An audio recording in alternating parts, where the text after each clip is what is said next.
Cuelgo, ya sabes, por mi señal. Sí, no pasa nada. No pasa nada, todo muy bien. Gusto Y pues bueno, voy a saludarlos. empezar a compartir la pantalla también.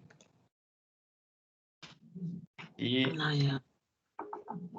vamos a empezar el día de hoy con otro de los grandes maestros de esta serie de 3 maestros que es Sócrates, Platón y Aristóteles. La semana pasada hablamos de Platón, ahora nos toca este gran maestro Aristóteles que de verdad te va a sorprender porque es el que de alguna forma consiguió o logró hacer algo que ni Sócrates ni Platón pudieron hacer, que es prácticamente entablar relaciones filosóficas directamente con la política. Y eso estuvo muy bien. Lo que es el ser un educador.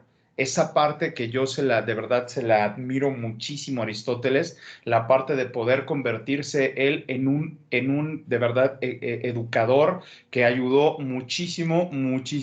Así es que, pues vamos directamente al tema de los grandes maestros. Hoy nos toca entonces Aristóteles. Aristóteles, como lo hemos dicho en los otros grandes maestros, también es un apodo, es una forma de decirle, ¿no? Y esta forma, Aristóteles quiere decir, es quien se propuso los mejores fines, porque la palabra aristo, ¿no? Viene de grandes, ¿no? Grandioso. Entonces, Aristóteles es una manera de decir que ha llegado a gran término, ¿no? Que se ha provocado los mejores términos. Y por eso quiere decir, Aristos quiere decir el mejor, de donde se deriva la palabra arios también, que es un ario, como lo vimos cuando platicamos de los de Rama, de los grandes maestros. Estábamos hablando de lo que llegaron los arios, que son el señor, ¿no? Los señores, los que por dominio generan, por derecho propio, tienen dominio, ¿no? Dominan por el derecho propio. Eso es como la palabra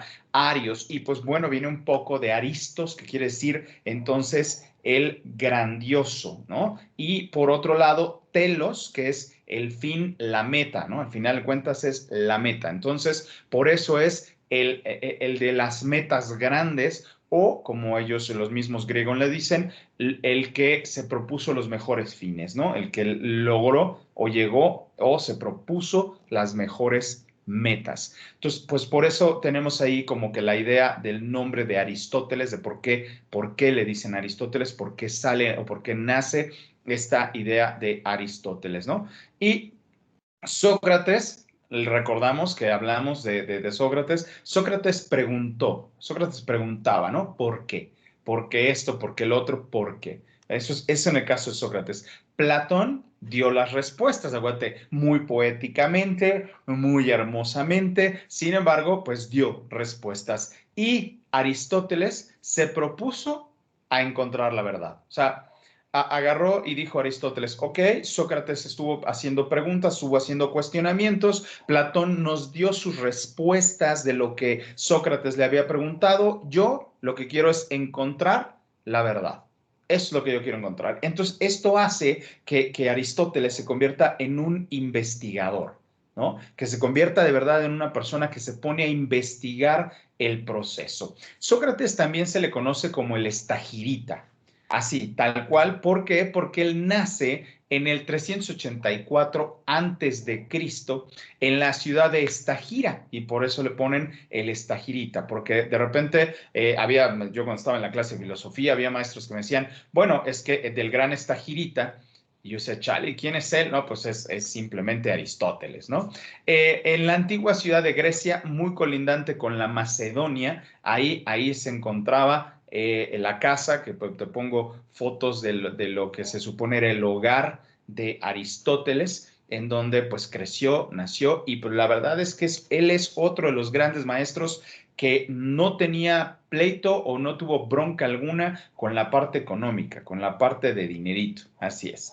Él fue hijo de una bella y joven mujer, y es importante decirlo porque fue muy joven la chica, muy joven, y pues bueno, sí se habla en varios textos de lo hermosa que era su madre, ¿no? Y ella era Estafiara, y su papá era Nicómaco y era un doctor, un médico. Ya estamos hablando, acuérdate, de la Grecia, en donde es la Magna Grecia, la Gran Grecia, en donde ya había, pues digo, pues, a partir de Pitágoras, que comenzaron a generarse escuelas, ¿no? A generarse formatos en el cual empezar a aprender las personas comunes y corrientes y tuvieran conocimiento. En este caso, pues ya Nicómaco era un médico, su padre, y era, además de ser médico, era el médico real. Esto es como elevado, ¿no? Era un médico de verdad muy bueno, que pues era el médico real. Ya la medicina como tal y su familia, y ya era, ya, perdón, ya había medicina como tal,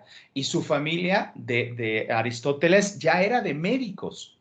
Entonces él venía desde sus ancestros, ¿no? Entonces eso era la parte importante, porque no nada más eran médicos, sino sacerdotes, ¿no? Entonces había esa parte de sacerdocio y de médicos científicos. Por esa, digamos que él estuvo en medio de esa educación, en donde estaba la parte esencial, ¿no? La parte espiritual, pero también estaba el método científico, ¿no? Porque había en su familia también médicos científicos. Desde niño fue encaminado a la ciencia por sus abuelos y padres. Su padre era médico, como te decía, de la corte de Macedonia. Entonces, él estuvo muy atento o muy cercano a la comprensión del conocimiento científico a través del pensamiento científico. Esto es observar, entender causas y efectos y tomar decisiones, ¿no? Encontrar las leyes y reglas.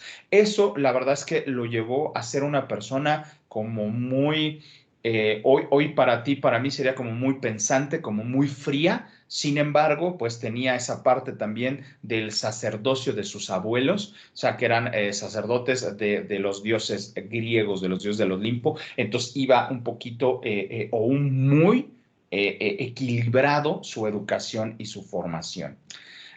Amitas era era el rey en ese momento. Amitas II era el rey de Macedonia en la niñez de Aristóteles. Es importante darte estos datos para que pues también tú puedas, si así lo deseas, buscar y veas que todo esto que te estoy diciendo sí contiene una investigación detrás, y aunque a veces pareciera que te lo cuento como muy ameno, como muy simplista, en realidad pues sí hay toda una investigación muy profunda. Su padre, siendo médico de la corte, llegó a intimar por el cuidado de la salud de Amita II. O sea, llegó un momento en donde ya el padre de Aristóteles, Nicómaco, ya era muy amigo del rey. Y eso ayudaba mucho porque no nada más era como médico de la corte, sino que directamente le atendía al rey, y eso le ayudó muchísimo, ¿no? Porque por lo que Aristóteles conoce también al hijo del rey y crecen juntos. El hijo del rey se llama Filipo. Entonces ahí se hace una gran amistad en el cual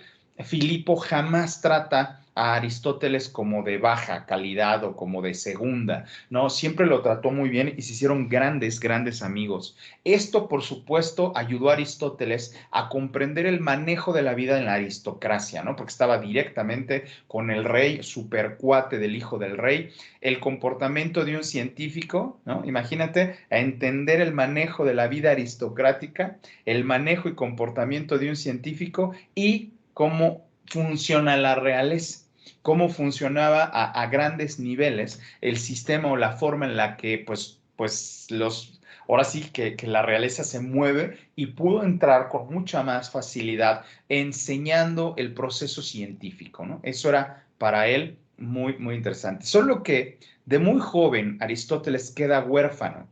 Esto fue verdaderamente un golpe muy cañón en la vida de Aristóteles, porque hace un parteaguas, porque muy joven queda huérfano. La muerte prematura y trágica de los padres de Aristóteles lo deja en manos de un pariente próximo del cual solo sabemos su nombre. Era Próxemos. De ahí en fuera no sabemos mucho de Próximos. Sin embargo, pues sí se sabe que fue un accidente el cual mata a los dos padres y se queda completamente huérfano y se queda con Próximos.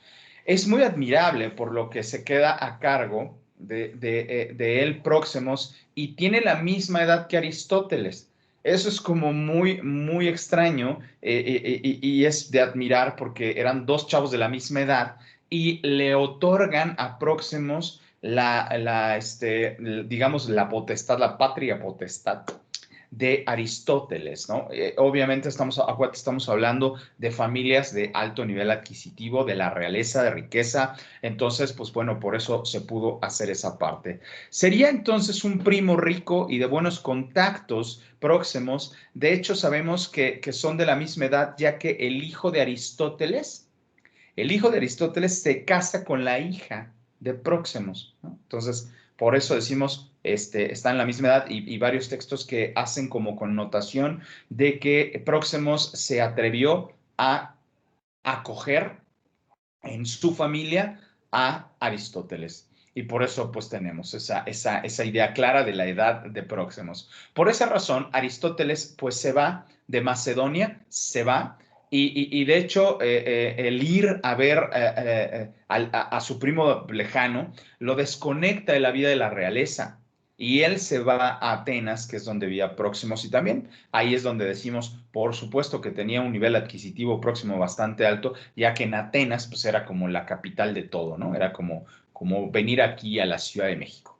Y ahí ingresa a la Academia de Platón. Y acuérdate que, como te decía, sacado de Sócrates, que tenía, y que bueno, sacado de Sócrates, sacado de Pitágoras, que tenía sus alumnos que vivían ahí y los alumnos que llegaban a tomar clase. En este caso, también esa misma ideología la tuvo Sócrates, la tuvo Platón, por supuesto. Acuérdate que también Platón estudió directamente con algunos discípulos de Pitágoras y por eso también tenía esa ideología de tener los esotéricos y los exotéricos. Aristóteles entra en la Academia de Platón como exotérico, o sea, iba a tomar clase y se regresaba a casa de Próximos o a donde él estaba viviendo, iba y tomaba clase y se regresaba. Parece que por un tiempo estaba perdido en Atenas, de un lado a otro, ¿no? Así de aquí para allá, iba, venía, hasta que por fin se inscribe en la institución académica. Acuérdate que era la academia, ¿no? La academia de Platón, de Platón, y ya se inscribe como esotérico. Y ahí permaneció como discípulo de Platón 20 años. Esto es muy curioso porque los grandes griegos, o sea, el mismo Pitágoras decía, necesitamos un curso introductorio de 20 años, ¿no? Sócrates también tuvo esa ideología de realmente, aunque él no tuvo una escuela como tal, hay que recordar eso, pero sí era como de continuidad, ¿no? De hacer las charlas en esa continuidad. Obviamente Platón en la academia también planteó el mismo objetivo. No sé por qué al final de cuentas son 20 años de preparación y si observas con detenimiento es más o menos 20, 21 años la preparación que tenemos hoy en día en las academias, en las universidades, en las escuelas. Desde que inicias tus estudios en la primaria hasta que terminas una carrera son aproximadamente 20 años. Entonces, eso es algo que pues habría que plantearse y repreguntar, ¿no? ¿Por qué o dónde se encuentran esas grandes mentes que requirieron de esos 20 años, ¿no? Porque sí las hay, por supuesto, pero son pocas para la cantidad de personas que salen egresadas hoy de las universidades. Entonces ahí nos empieza a quedar configurado Aristóteles. ¿Qué significa? Que es un científico, hijo de científicos y al propio tiempo es discípulo del más poético de los filósofos. Entonces estamos metiendo a una persona con pensamiento crítico científico a estudiar con el maestro más poético, ¿no? Más amoroso que se te pueda ocurrir. Esto va a crear en él un verdadero choque, de verdad, un verdadero choque porque lo convierte en alguien muy complejo, ¿no? En algo muy complejo. Para siempre van a luchar dentro de Aristóteles estas dos corrientes. Algunas veces se complementarán, en otras ocasiones entrarán en cortocircuito, el pensamiento poético con el pensamiento crítico científico. En ocasiones se complementan, en ocasiones dicen, ok, vemos la parte científica de la configuración y le ponemos un poquito de poema y no pasa nada, ¿no? No hay problema. De alguna manera, estas dos corrientes, el hijo del científico y el hijo espiritual del poeta filósofo, ¿no? Es como conjuntar a ambos padres en en su cabeza, porque obviamente Aristóteles es más joven que Platón. Sé que se ha planteado muchas veces que había ahí amor carnal, ¿no? Como enamoramiento, que no hubiera habido problema. El problema es que cuando sacamos las fechas y los tiempos no coinciden. Aristóteles no conoció a Sócrates, ¿no? Y entonces, pues no. Y mucha gente cree que Platón era pareja como tal de Sócrates, pero ya lo hemos platicado, había una diferencia de edades bastante considerable, en donde inclusive Platón lo consideraba su padre, ¿no? Entonces, ahí hay como esa parte que hay que modificarle un poco, no porque a mí me pase algo que lo hayan hecho, ¿no? Como maestros habrá sido su problema. Sin embargo, por la diferencia de edades, hay muchas cosas como que apuntan a que había más como esa sensación de padre e hijo, y lo mismo le ocurre a Platón con Aristóteles. Aristóteles lo considera en un momento ese personaje, acuérdate que su padre muere joven, ¿no? Nicoma muere joven de la edad a comparación de la edad de Aristóteles. Entonces, de alguna forma, es Platón el que toma esa figura como paterna, ¿no? Y pues ahí está. Ahora, ¿cuál va a ser la decisión? ¿Ser el hijo del científico o ser el hijo del poeta? ¿No? ¿Decidirá ser científico o será un filósofo poeta? Eso es algo que constantemente estuvo pasándole a Aristóteles por la cabeza, constantemente. Y lo resolvió siendo un investigador científico. Esa fue la manera en la que lo resolvió. Dijo, ok, no, por un lado la filosofía te lleva como a cuestionar, lo cual te ingresa a la parte investigador, pero por otro lado es ser científico, observar las causas, los efectos de las cosas. Como investigador será filósofo, un buscador de la verdad. Como científico, será un hombre que se impondrá a sí mismo la obligación moral de no tener ningún punto de partida que no sea el de la realidad comprobable. Aristóteles, ¿no? Esa parte comprobable. Es por lo cual Aristóteles, ¿no? Entró en ese punto de la realidad comprobable. Ese fue tal vez su enseñanza más grande en el proceso de la educación de Aristóteles. La realidad comprobable, que sí podemos comprobar. ¿Okay? En la Academia de Platón, que obviamente acuérdate que te decía que hubo aproximadamente entre 3.000 y 4.000 personas que iban y venían y estaban en la Academia de Platón, llevó 20 años Aristóteles de estudios. Significaron todo el periodo de formación de Aristóteles. ¿Okay? Aristóteles, acuérdate que sus padres eran médicos, bueno, su padre era médico, sus abuelos eran médicos, y esto, sin embargo, no significa que los padres lo hayan educado o le hayan enseñado. Él aprendió todo en la Academia de Platón. ¿Okay? Llegó a ser el que más comprendió a Platón y se la pasaba horas en la charla a Platón y él se quedaba ahí. Y en homenaje al maestro del maestro, ¿okay? Sócrates, Aristóteles, siendo el mejor discípulo de Platón, fue también el más contrario a las ideas platónicas. Porque de alguna manera Platón planteaba algo y Aristóteles tomaba la postura de Sócrates. ¿Pero por qué? ¿Por qué? Y entonces Platón decía, nada más, o sea, güey, escucha, sí, pero ¿por qué? ¿No? Y entonces eso complicó muchísimo a Platón, al grado que empezaron a tener problemas Platón y Aristóteles. Y esto es por lo cual también cabe decir que pues, no pudieron haber tenido como una vida amorosa de pareja porque llegaron a tener pleitos grandes. Platón y Aristóteles.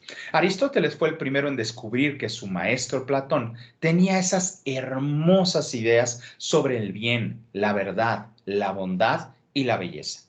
Decía, no manches, wow, está muy bárbaro la hermosa forma de entender el bien, la verdad, la bondad y la belleza.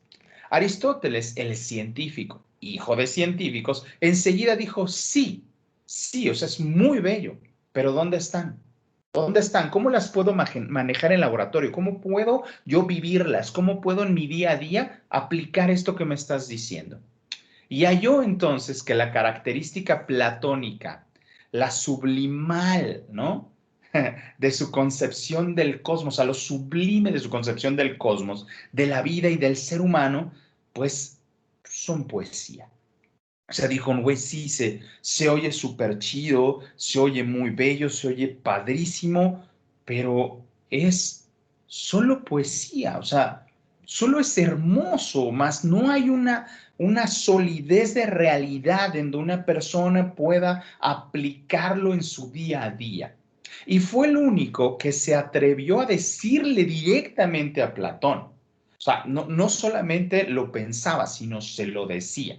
Le decía, maestro, tu doctrina de estas ideas es casi perfecta. Es lo más bello y lo más elevado que se haya predicado. Yo le veo solamente un pequeño defectito, que no existen, maestro. No existen. O sea, están muy chidas sus ideas, son casi perfectas, pero a ver, o sea, preséntamelas, ¿no? Preséntame ante ellas, o sea, muéstrame físicamente lo que tú consideras sobre el bien, la bondad, la verdad y la belleza. Dime cómo las puedo manejar, porque están muy chidas, pero no se pueden vivir. Es ese pensamiento mágico, ¿no? Y es esa parte. Y de ahí le surge la idea de utilizar el término utopía. Ahí Aristóteles empieza a utilizar el término utopía. Está muy bello, pero es utópico. U, que significa lo que no, y topos, que significa tiene lugar. Entonces, utopía es lo que no tiene lugar, lo que no existe. Y así, digamos que etiquetó las enseñanzas de Platón. El mejor de sus alumnos, Aristóteles, dijo, es una utopía sus enseñanzas. Y es Aristóteles el que le descubrió a Platón la subjetividad. Dijo, sí, pero la belleza o el bien es muy subjetivo. Para unas cosas, para unas personas es una forma, para otros es otra. Por lo tanto, no podemos catalogar tu pensamiento científico, ¿no? Es muy utópico, es muy subjetivo, ¿no? Le decía Aristóteles a Platón. Él le descubre que el pensar nos ennoblece, pero no necesariamente el pensar nos lleva a la verdad. O sea, que pensar es muy importante, por supuesto, era parte de las enseñanzas de Platón. Sin embargo, Aristóteles le decía, sí, pero no necesariamente porque pienses, tienes la verdad o ves la verdad o observas la verdad. Porque puedes estar todo el tiempo mirando la parte subjetiva, hermosa, armoniosa, pero no la parte de la verdad, ¿no? Que en ese tiempo era súper importante. Así es que Aristóteles tenía una gran facultad. Él era el alumno más entregado en la academia, pero también supo salir de esa esfera mística que el maestro daba cuando hablaba del bien, la verdad, la bondad, la belleza. Decía, no, espérame, esto es, o sea, es demasiado, ¿no? Entonces podía salir. Tuvo la astucia, Aristóteles, de el nivel mental, sobre todo tener el nivel mental, para poder salir del embrujo de la subjetividad, porque todo el mundo estaba muy clavado y empezó a crearse como ese lo que debe de ser. Pero esto, de hecho, es muy antiguo. Y estamos hablando de que empezó a estructurarse lo que hoy conocemos como la lista de lo que debe de ser, y esto es gracias a Platón. Y Aristóteles tuvo la audacia de salir de ello. ¿Ok? Al grado que podía decirle al maestro, maestro, esto es muy bello, pero no puedes demostrármelo. No puedes demostrármelo que la bondad o que la belleza es esto y esto. O sea, no puedes demostrarlo, ¿vale? Y desde entonces, y por el reto de Platón, Aristóteles afirma, no se puede partir sino de la realidad. ¿Ok? Porque entonces Platón le decía, ok, dime entonces de dónde partimos. Y Aristóteles le dijo, tenemos que partir de la realidad, de lo que hay, de lo que es. Tienes problemas de pareja, tú no puedes solamente decir, pero te amo. No, tienes que partir de la realidad. Esta es la situación, esto es lo que tengo, esto es lo que está en mis manos y con esto sí puedo empezar a hacer algo, con lo que está en mis manos, no con lo que no está en mis manos. Eso obviamente causó muchos conflictos porque, como te decía, Aristóteles no se quedaba callado, lo podía decir en plena conferencia, ¿no? Y así se puso crítica a la situación. No haremos, dijo Aristóteles, no haremos sino emplear nuestra existencia de una manera tan bella y noble como inútil si estamos pensando en el bien, la verdad, en la bondad y en la belleza. Porque estás pensando en el bien, en la verdad, la bondad y la belleza, pero no estás haciendo nada por tu existencia. Entonces tu vida está siendo inútil porque todo el mundo y todo el tiempo estás pensando en el bien, en la verdad, en la belleza, en el corazón, en lo bonito. Un poco más útil puede ser el ver que es factible que hagamos nosotros aquí y ahora, de bueno, de verdadero, de bondadoso y de bello, lo cual no será infinito, ¿ok? No será absoluto, no tendrá una trascendencia quizá, pero al menos será una acción, será un hecho. ¿Qué es lo que hoy yo puedo hacer? Acción sobre lo bueno, sobre lo verdadero, sobre algo bondadoso. ¿Qué puedo hacer yo de bondad? Porque obviamente veían, por ponerte un ejemplo, ¿no? A las personas indigentes y ellos pensaban en la bondad, en la belleza y la pero nadie le daba una moneda, ¿no? Nadie le acercaba comida. Entonces, ¿de qué se trata? De que hables de la bondad, de la belleza, del bien, si nadie está dispuesto a hacer. Se trata de acciones. Entonces es el primer maestro que comienza a decir, tus pensamientos pueden ser muy bellos, pueden ser muy poéticos, sin embargo, si no hay acción, no sirve de nada. Son utópicos, son platónicos, ¿no? Comienza él a diferenciar el humanismo de la realidad. Tú puedes ser una persona muy humanista, pero si no hay movimiento, si no haces nada, entonces no hay realidad, no existe, ¿no? Cuando expuso que una persona que no tiene dinero, ¿no? Les dijo, a ver, no tiene dinero. Los filósofos de ese entonces pensaban que no había que darle dinero. Es mejor ser humanista. Mejor te doy un abrazo. Mejor te digo que te entiendo. Y Aristóteles replicó, la realidad es que necesita el dinero. Así es que dale el dinero y sigue siendo humanista. O sea, dale el dinero, pues, pero abrázalo, ¿no? Dale un abrazo, échale una enseñanza, ¿no? Pero dale, muévelo. Otra diferencia de Aristóteles es que él dejó de usar la deontología. La deontología, que de hecho se sigue utilizando mucho, la deontología todavía, viene del griego deon, que es se debería. Se debería hacer esto, se debería hacer lo otro. Y gracias a la deontología, bueno, nacen muchas vertientes hoy en día de la deontología. Prácticamente todos los grupos de coaching usan la deontología porque te dicen qué deberías de hacer, cómo deberías de hacerlo. Y eso fue forjando 300, 400 años antes de Cristo, lo que hoy conocemos como nuestras listas de debes, ¿no? Nuestro deber ser, porque de ahí viene de la deontología. Aristóteles la abandonó, la dejó, ¿ok? Platón constantemente hablaba del ideal y Aristóteles lo ponía en otros términos, como ¿qué podemos hacer? Que es factible, aunque no sea brillante, pero que sea factible. Entonces Platón hablaba del ideal y Aristóteles era, sí, pero ¿qué es factible? ¿Qué sí puedo hacer? ¿Qué sí puedo manejar? ¿Ok? Por lo tanto, según Aristóteles, debemos sentirnos felices porque vivimos en el mejor de los mundos posibles. Y esto trata de comprenderlo muy bien. Siéntete feliz porque vives en el mejor de los mundos posibles, porque los otros mundos que sean mejor a aquel en el cual vives, pues tienen el defecto de que no existen. ¿Ok? Siéntete feliz, vives en el mejor mundo posible, porque los que son más chingones no están aquí. Así es que déjate de estar pensando en la mejoría o en si serías tú o si el mundo fuera. ¿Qué es lo que tienes en tus manos? ¿Cómo lo puedes manejar? Esa es la filosofía de Aristóteles. Ver la realidad y ver también qué es lo que podemos mejorar, qué acciones puedes hacer. Proponía que si estás en el mundo, viviendo el mundo ideal, pues destiérrate.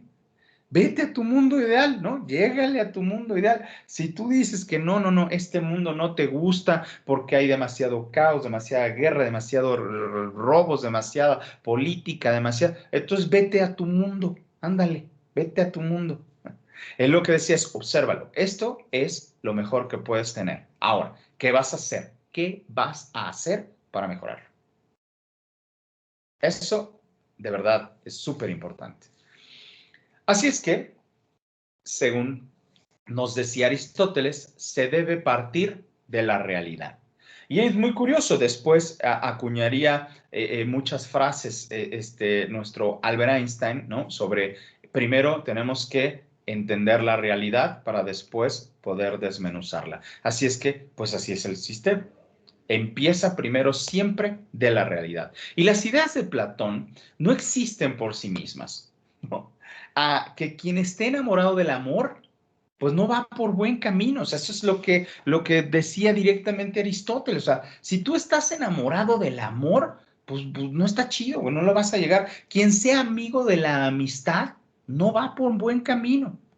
Por eso, el que va en búsqueda de la persona ideal para casarse, se quedará soltero, porque está en la isla de la utopía. Se debe partir de la realidad. ¿Qué tengo? ¿Qué hay a mi alrededor? ¿Qué tengo? ¿Qué hay a mi alrededor? ¿Qué hay en mi vida, en mi alrededor?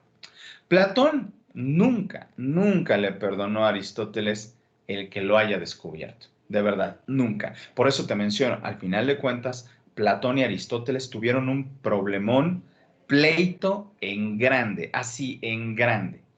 No le perdonó que le descubriera ese pequeño detalle de la inexistencia de sus ideas. Con decirte que cuando muere Platón, el más apto para haberse convertido en el director de la academia era Aristóteles, y Platón dejó por escrito que no lo quería en la academia. Así de grueso estuvo el pleito, ¿no? En ese tiempo sus alumnos le tenían mucha fe y le creían todos sus argumentos, solo que Aristóteles, siendo un científico, observó que se necesitaba empezar con la realidad de lo que es, ¿no? Con la realidad de lo que es. Aristóteles, cuando murió Platón, dejó en la academia, mira lo que te estaba mencionando, dejó la academia y Platón dejó por escrito que aunque Aristóteles era su mejor alumno, pero antagonista de sus ideas, no quedara como predecesor de la academia. Así es que lo que hizo, lo mejor que pudo hacer Aristóteles fue irse, se fue de la academia. Genócrates quedó como director de la academia de Platón y pues era una buena persona, solo que era adicto a Platón, ¿no? Ahora podemos decir que era fan de su maestro e inclusive palero de Platón. Entonces la academia continuó con esa misma línea, continuó con ese mismo esquema, continuó con ese mismo sistema en el cual pues se seguía estudiando y explicando la verdad, la bondad, el bien, la belleza, ¿no? Con esa ideología platónica. Así es que en poco tiempo Aristóteles haría su propia escuela, que entraría en gran competencia con la academia.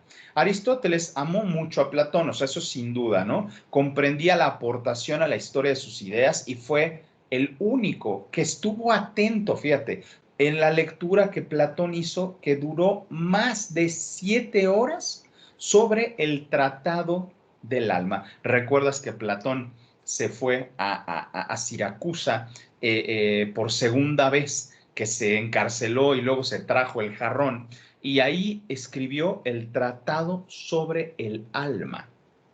Y 7 horas Aristóteles lo escuchó. La gente se fue saliendo, se fue aburriendo, se fue cansando, se fueron a comer, se iban a hacer otras cosas y Platón seguía en su lectura. Y Aristóteles, quieto, permaneció ahí. Aristóteles entonces fue uno de los pocos que se quedó esas 7 horas escuchando atentamente. Y al final fue el único que quedó cuando terminó la lectura Platón. Y Platón se quedó muy agradecido fue y le dijo, tú me has comprendido porque tú no te has salido como los demás. Y Aristóteles le dijo, maestro, para decir más que la verdad, no he entendido ni una sola palabra, no he entendido nada, pero me pareció que no podía ser nada más importante que oírlo a usted en lo que decía. Así es que quiero que observes cómo realmente le tenía amor a Aristóteles a Platón. Sin embargo, nunca creía en sus palabras, ¿no? Al dejar a Aristóteles la academia, fue a visitar a algunos de sus compañeros y se hospedó en Artena, en el Asia Menor, cerca de Lidia, donde el gobernante era Hernias, así Hernias, no me salió una hernia, no, era el gobernador era Hernia, que había sido compañero de Aristóteles en la academia. Lo notable de Hernias no es que gobernara un estado, sino que había llegado a ello por la culminación de un proceso por el que había empezado como esclavo en la academia. Esto es algo muy importante de Hernias porque él empezó como esclavo en la academia. Sus dueños lo mandaron a la academia para que estudiara y educara, para fuera maestro de los hijos de estos gobernantes. Y entonces pues aprendió, pero ese aprendizaje lo fue llevando a crecer hasta que pues se convirtió en gobernante, ¿no? Eso es ahí donde podemos ver de verdad cómo una persona con conocimiento puede llegar a grandes, grandes cosas. Aristóteles se casa con una sobrina de Hernias. Decía Aristóteles, he encontrado a Artena lo que no encontré, he encontrado en Artena, perdón, lo que no encontré en la academia, el amor. Porque ahí, en la academia, hablábamos de amor, pero no estaba ahí. Pitia y Aristóteles se casaron en Artenea. Sabían que tendrían una vida cómoda, por supuesto, pero llegaron los persas, arrasaron con el país y de verdad destazaron vivo a Hernias, fue muy cruel, hirieron gravemente a Pitia que está embarazada y Aristóteles logra salvar a su mujer arrastrándola, ya que él también estaba herido, la logra sacar de ahí porque pues estuvo muy cañón, huyeron a Lesbos, del gran esfuerzo al llegar a la orilla, dio a luz Pitia a una niña y murió. Esta es una parte muy trágica de la vida de Aristóteles. Se muere no solo, vamos, el amor de su vida y le deja a una bebé recién nacida a Aristóteles. En ese momento es un momento muy crucial para la vida de Aristóteles. Él había encontrado el amor, estaba realmente enamorado y la perdió de una manera tan extraordinaria que creyó enloquecer. Recuerda que sus padres también mueren en un accidente, pues Pitia muere en esta guerra y lo único que se le ocurrió hacer fue hacer una fosa para enterrar a Pitia. Estaba vuelto loco del dolor. Pide ayuda a unos pescadores para que pudieran ayudarle con su hija, que también le llamó Pitia, o sea, así que por amor le puso Pitia, para él ir y suicidarse. Y por un momento estuvo a punto de hacerlo. Aristóteles estuvo en esa decisión de decir, la vida no vale la pena, entonces mejor me voy a suicidar. Pero pensó también en la criatura y pensó que el hecho de que él estuviera vivo era importante y para no enloquecer se puso una tarea, que cualquier cosa que fuese lo que absorbiera por completo, que lo mantuviera enajenado de su dolor. Así es que empezó a buscar algo que lo mantuviera verdaderamente enajenado, verdaderamente concentrado. ¿Qué hizo? Decidió escribir. Así es, el maestro que también nos dejó cosas por escrito. Primero empezó de las propiedades curativas de las plantas de la isla de Lesbos. Esto es algo súper importante porque hasta que llegó Charles Darwin, se dejaron de usar los libros que escribió Aristóteles sobre medicina, sobre plantas, sobre hierbas, sobre animales, lo que escribió Aristóteles. Así de importante fue la escritura científica de Aristóteles. Sin darse cuenta, se mete a la investigación científica, con la única motivación de alejarse del dolor. Tardó 4 años en escribir sobre las plantas, las aguas de la tierra de la isla y todas sus propiedades. Sin darse cuenta, estaba escribiendo sobre historia natural, un libro de historia natural. Después buscó saber sobre los animales y describió un tratado de biología sobre los animales. Tardó 6 años, ¿ok? Y seguía con ganas de suicidarse.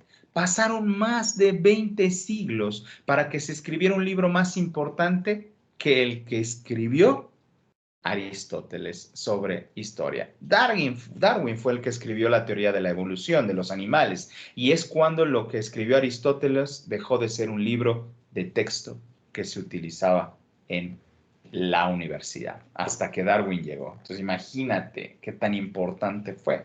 Y sin embargo, Aristóteles todavía seguía con ese dolor en el corazón.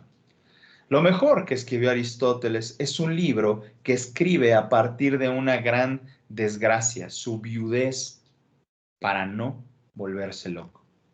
Ahí es donde ves la acción del amor, porque Platón utópicamente hubiera dicho el dolor más grande y se hubiera quedado ahí y hubiera llegado hasta suicidarse. Pero gracias a las acciones, Aristóteles logra escribir. También se vinculó con otra mujer, Erpílide, con la cual nunca se casó. Le ayudaba con sus textos, pero tuvieron un hijo, ¿no? De entre texto y texto, tuvieron un hijo. Le llamó como a su padre, Nicómaco, y le escribe a su hijo un estupendo tratado de moral, que se llamó La Moral Nicómaco, que lo puedes buscar. Creo que la traducción al español es bastante decente, bastante buena. Y bueno, cambia su vida de nuevo. Al enterarse que su amigo de la infancia, Filipo, ¿te acuerdas de Filipo, su amigo de la infancia? Reinaba ya en Pel, le escribe a Aristóteles diciendo que lo necesitaba urgentemente. Le contestó que no había seguido la carrera de medicina y que él era un filósofo y un científico, pero no médico, entonces pues no me puedes necesitar, Filipo, porque pues no soy doctor, ¿no? Era lo que Aristóteles pensó en el principio, ¿no? En ese principio que lo estaba buscando para ser médico. Y Filipo le contesta de nuevo una carta. Hoy hubiera sido un mensaje de texto, ¿no? Tal vez por Telegram, ¿no? Para que fuera oculto, porque pues es un rey. No, en ese tiempo eran cartas, entonces en lo que llegaba la carta, pues pasaban unos meses, en lo que regresa la respuesta, pues pasaban otros meses. Y Filipo le contesta de nuevo, ya lo sé, ya sé que eres un científico, ya sé que eres un filósofo, por eso te llamo. No te quiero como médico, te quiero como un filósofo, como asesor, porque tengo un hijo problema. Tengo un hijo conflictivo hasta la pared enfrente. Necesito de ti. Y entonces, pues Aristóteles no lo pensó 2 veces y fue a ver a Filipo. Y ahí lo que encuentra, ¿no? Lo que encontró es que su trabajo era más complicado de lo que Filipo le había dicho. El chamaquillo que tenía que educar, pues se llamaba Alejandro. Era hijo de Olimpia, esposa de Filipo, aunque no se sabe si en realidad era hijo de Filipo o no, solo de Olimpia, ya que ella le decía que no era su hijo, ¿no? Decía, no es tu hijo, sino mío, ¿no? Decía Olimpia, y de Dios, ¿no? Bueno, Zeus, y de Zeus, era hijo de Zeus. Esto pues lo complicaba un montón porque pues no manches, imagínate Filipo, que Filipo al final de cuentas fue un rey guerrero, un rey fuerte, poderoso, bastante aguerrido, y que la esposa diga delante de la corte y todo, no, no es hijo tuyo, es hijo de Zeus, pues puta, pues sí lo metía en complicaciones, ¿no? Para Filipo era bastante incómodo, ¿no? Como te decía, que Olimpia dijera eso, porque pues normalmente Filipo se la pasaba en la guerra, teniendo guerra en otros países, y pues no, no es tu hijo, es de Zeus, pues ahora quién es Zeus, ¿no? No manchen. Entonces sí, le era complicado en la corte. Olimpia era una mujer mística, una mujer mística.